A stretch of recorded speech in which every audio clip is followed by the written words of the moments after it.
That's right. Welcome and welcome back, folks, to a How Will the Rest of the 2023 Notre Dame Recruiting Class Finish edition of the Always Irish Show. As always, hit subscribe on YouTube if you haven't yet. Give the video a thumbs up if you approve of the content. It helps in the search algorithm. Appreciate that very much. Hit notifications. That way you're alerted every time a new episode drops. Twitter, search bar, Always Irish, or at Always Irish Inc. Emails, alwaysirishnd@gmail.com. Audio only anywhere you want me. You can find me. Call in line 312-900-8815. Here's the deal, you guys. I don't know where you all live. I know from the analytics, my listenership is all over the United States and in some other countries.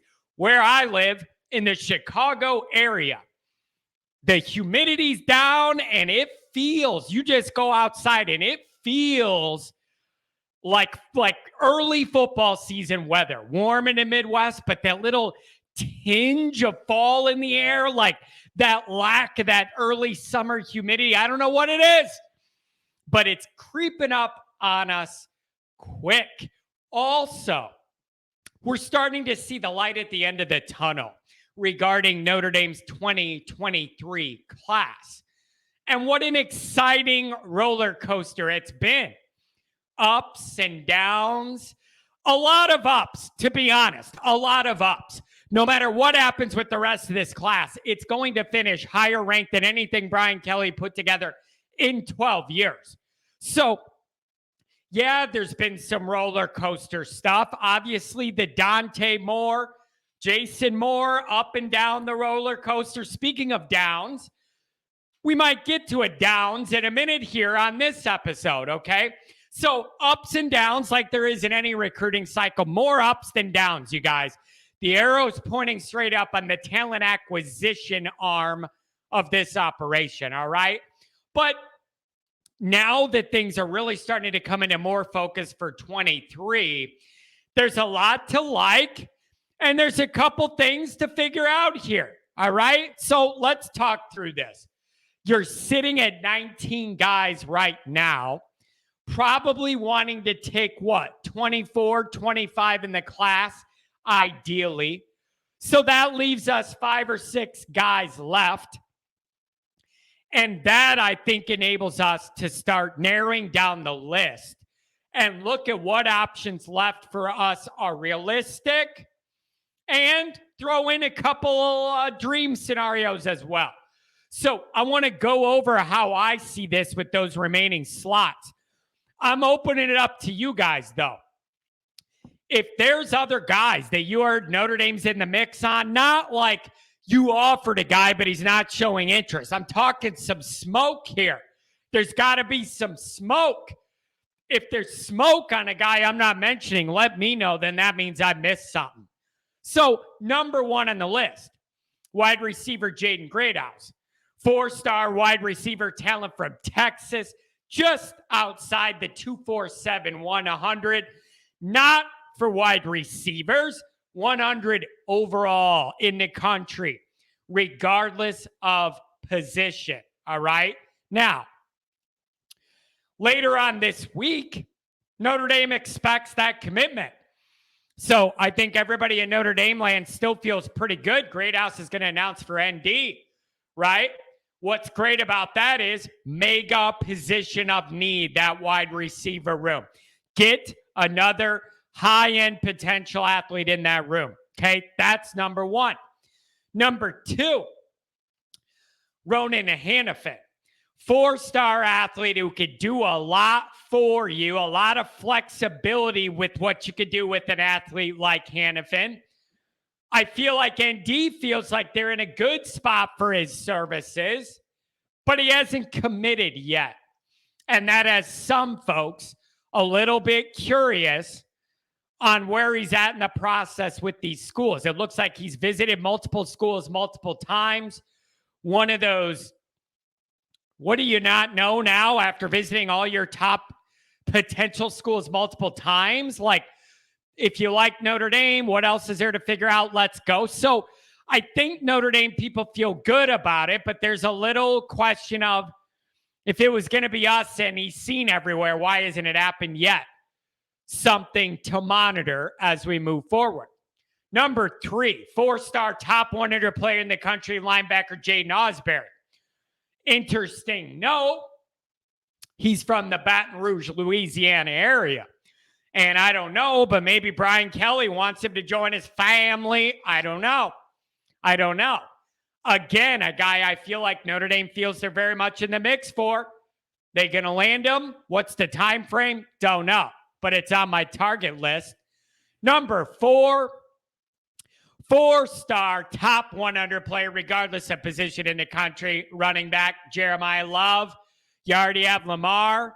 Okay, you lost a player that decommitted from the class, so you went from 2 to 1. He decommitted. You had nobody. Then Lamar. They still want another back in this class. Jeremiah Love's a big talent. It isn't Richard Young, okay, but it's maybe one click down from there. That's another guy on my list. After that, those are 4 guys. After that, now we're getting into a little bit of questionable territory, in my opinion. The quarterback spot. Carr could reclassify, solves all your problems. You have a 5-star quarterback in 23, opens you up to recruit whoever you want, Sayin or anybody else in 24. So Carr reclassifying solves that issue. But just as everybody predicted when Dante selected Oregon, now Notre Dame has offered Baylor commit 4-star Austin Novosad from Texas. I believe he still holds an Ohio State offer, by the way, and others too. Could be an option for Notre Dame. It should not be a shock to anybody that now that Dante's out, you don't have a quarterback in 23. Carr hasn't reclassified. It's not a shock to anybody. They're going down the list and approaching their next target. So that is remaining to be seen. What's going to happen with the quarterback spot for 23? Now, a couple long shots. Caleb Downs, all-world elite safety secondary player. Appears he might be an Ohio State lean, which makes me hate it. Ohio State's on a hot streak in recruiting the way Notre Dame is. We're overlapping for a lot of those players. I just hate to lose one to them. Okay, that's a long shot. Samuel Mpemba, 5-star edge rusher from Florida. Can we pull that off? I don't know, but it'd be a hell of a job if we did. Is there any way you could get one of the 2 of these guys between Downs and Mpemba to add to that defense? Even if you went 1 for 2 here, it'd be a huge win for Notre Dame talent-wise. Okay, so that's what I see right in front of us. Let me know if I'm missing obvious guys there's smoke with Notre Dame I'm not thinking of or read about. Some additional things to keep in mind. All these commitments are verbals. They're not official. We still got 5.5 months left till that. So what that means is things can change. And that could work for you and against you. Notre Dame could lose some guys. Notre Dame could also gain some guys.